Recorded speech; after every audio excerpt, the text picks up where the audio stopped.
Hello friends, আজকে নিয়ে এসেছি আরেকটা নতুন ভিডিও। রোবটের মাধ্যমে যে অপারেশনগুলো হয়, তো প্রথমে সেই ট্রেনিংগুলো করতে হয়। তো চলুন শুরু করি আজকের এই ভিডিও। নমস্কার, আমি সুরজিৎ দাস বৈষ্ণব। এই যে যেটা দেখতে পাচ্ছেন, এটা ম্যানোকুইট। এটার মাধ্যমেই সার্জেনরা রোবট চালানোটা শেখে। এই যে ম্যানোকুইটের ভেতরে 4টে আর্মস ঢুকেছে, তার মানে পেশেন্টের পেটে 4টে আর্মসের মতো ঢুকে থাকে। এই যে যেটা দেখতে পাচ্ছেন, এটা ভিশন কার্ড। এটা অ্যাসিস্ট্যান্ট পেশেন্ট সাইডে বসে বসে কাজটা করে। আর তাছাড়াও রয়েছে আরেকটা, এটা সার্জন কনসোল। ডক্টর এখানেই বসে রোবটটাকে পরিচালনা করে। তো এই ছিল রোবোটিক আজকে।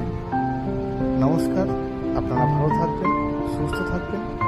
যদি আরও কিছু নতুন ভিডিও লাগে অবশ্যই আমাকে জানাবেন। Thank you so much.